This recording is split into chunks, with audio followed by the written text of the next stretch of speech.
Sylvia's father. Yes, bumblebees were his specialty. It's all he ever thought about. Before the war back in Germany, his colleagues always called him der Bienenkönig. That means... King of the bees. Yes, that's right. That was Otto, King of the Bees. You must forgive my friends, Ted. They haven't had the advantages you have. What might they be? Having to fight for what you want. That's why she's in love with you, you know, Sylvia, I mean.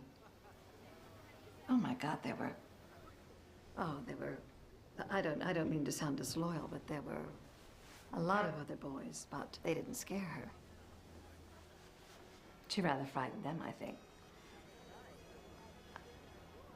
And you're very different. I think you frightened her, and that's why she likes you. You think I'd hurt her? Huh? I wouldn't hurt her.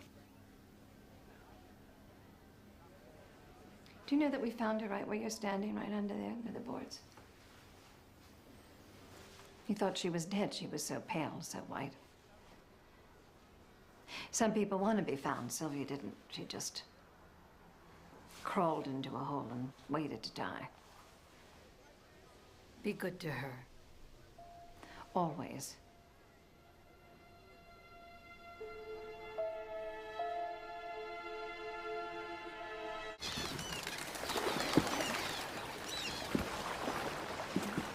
You know what your trouble is? I have a husband who thinks he can tell me how to write poetry. There's no secret to it. You just got to pick a subject and stick your head into it. You've got to write. That's what poets do. Yes, well, that's easy for you to say. You go out for a bike ride and come back with an epic in hexameters. I sit down to write, I get a bake sale.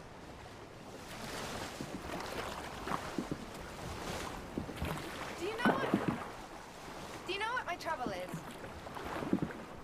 Is that I don't have a subject. The novel, Falcon Yard, what's that about? It's about a girl who meets a boy. No, what's it really about? You and me. What's it really about? Me. A girl who spends her summer at the beach? No, see, no, that's not really me. Yes, it is. You told me it was about you. What I'm trying to say is that you've already got your subject. It's you. I mean, you keep skirting around the issue. You keep flowering it up. All right. Shit. Jesus Christ. What? The tide's dragging us out. I'm not gonna get us back in.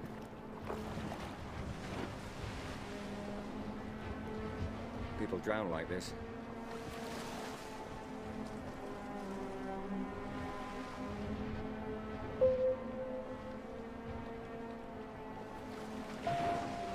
I tried to drown myself once. I swam out in the sea as far as I could, but it just spat me out like a cork. I guess it didn't want me.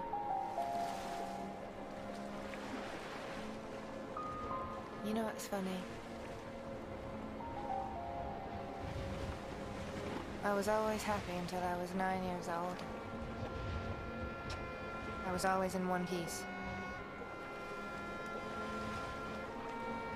Then my father died.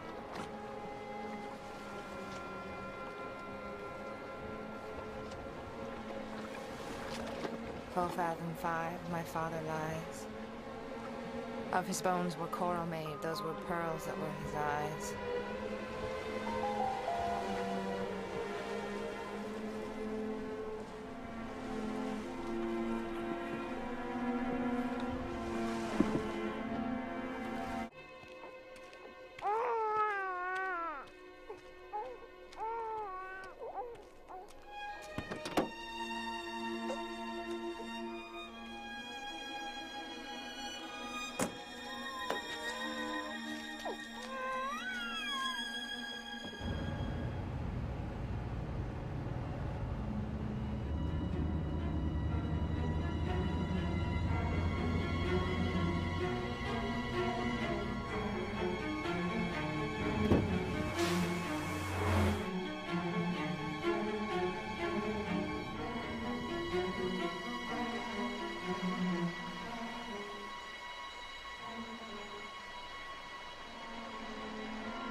This is the light of the mind.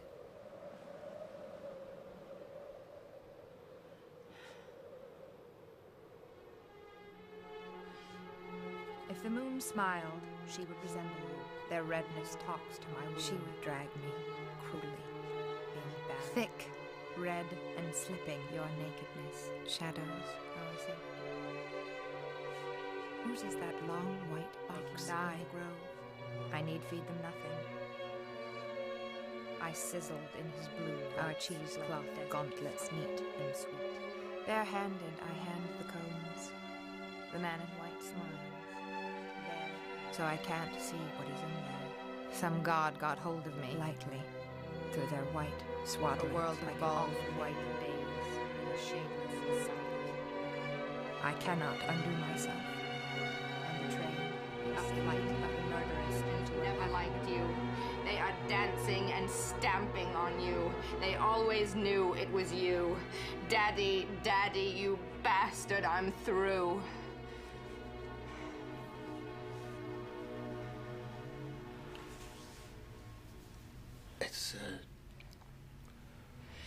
It's what? What is it? Is it any good? Good. God, yes.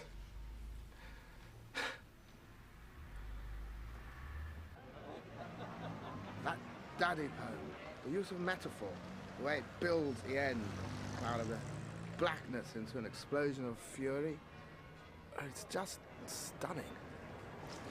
I'm thinking of moving back to London. I'll send you some more as soon as I'm settled. I'd like that. Sylvia.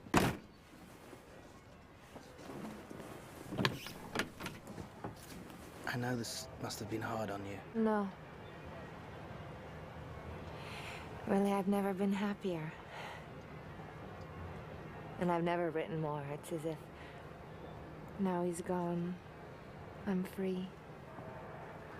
I can finally write.